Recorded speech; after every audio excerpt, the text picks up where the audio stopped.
everybody, my name is Xavier Ramos. My presentation is on Ulva. So just like Jeffrey's, it's just kind of a throwback since we already went through this. So some general background information based on algae base for classification. It's empires Periota, phylum Chlorophyta. It belongs to the order Ulvates and genus Ulva. For the species, this is only a number of species found in Hawaii, 12. 5 ulva folios and 7 of the tubular enteromorpha. In algae base, they actually listed a total of like 403 ulva and 147 enteromorpha species. So some important features for this species is that it's uninucleate and multicellular. It's isomorphic. It has an isomorphic alternation of generation, so it has that sporic meiosis where a diploid sporophyte will undergo meiosis to produce spores, haploid spores, and then the spores will then undergo mitosis to create a haploid entity, which will then create haploid gametes, which will combine to become diploid sporophyte again. And isomorphic means that the gametophyte, because it's an alternation of generations, the gametophyte and the sporophyte are not very distinguishable. I mean, they're not indistinguishable between each other, so you can't really tell which one is the sporophyte stage and which one's the gametophyte. And it also has a true parenchyma, meaning that's like the first. So ulva, I think, is like one of the first species to have this sort of trait, the true parenchyma. First signs of true cell tissue. And then here I have 2 examples. Fasciata is ulva, its foliose form. It's dichromatic, meaning it's only 2 cell layers thick. And Flexuosa is it's tubular enteromorpha form, and it's just a hollow tube, and it's monostomatic, meaning it's only 1 cell layer thick. So some interesting facts about this is that Fasciata is very tolerant to stressful conditions, and is an indicator of pollution on freshwater input. And one of the most common alga species found in Hawaii, and usually the most dominant species in intertidal regions. These 2 can be largely attributed to because they have really good reproductive success, because their reproductive cells are able to photosynthesize even as like small reproductive cells, and these photosynthetic rates are actually equal to about the same as adult vegetative cells, with higher respiration rates.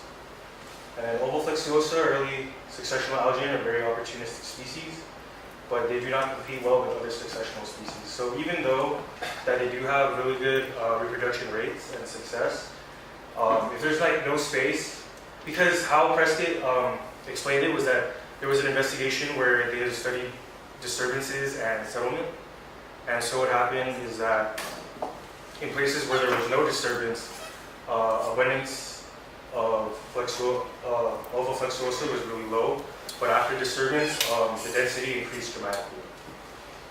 Meaning that even though they're not very competitive, I guess, if there's enough space, they'll take it right away and they'll be really fast about it. So some interesting studies I found that involved Ulva was the bioenergy potential of Ulva lactuca. So in this study, they investigated the quality of Ulva lactuca as a biomass for production of energy. It produces the methane production is in the range that land-based energy crops and manure, and dry biomass increases this 5 to 9-fold. So like for that study, they did a total of 8 batches. There was 1 that was in control, and there was treatments for each batch. And so if you look over here, this is the total methane yield for each of the batches. This is the control, and that's the weight.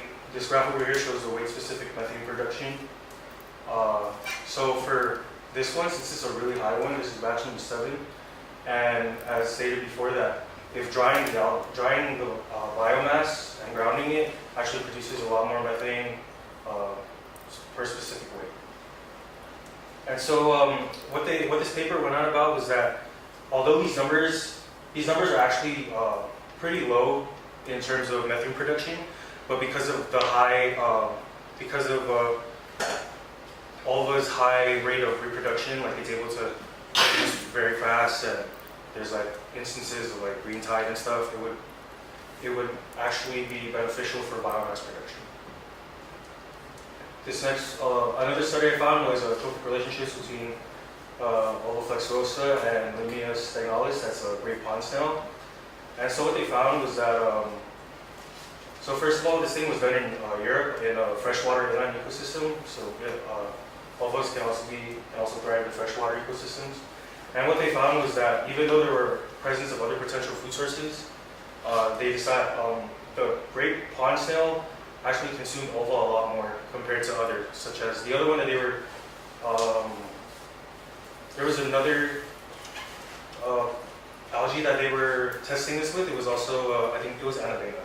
And so they found that even in the presence of Anabaena, Ulva was eaten a lot more. And it was also shown that juvenile great pond snails also use the interior of the thalli of Ulva flexuosa as like shelter and stuff.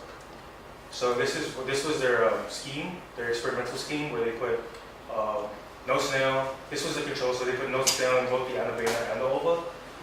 This is the one where they put the snail, both Ulva and Anabaena. This is the free choice experiment.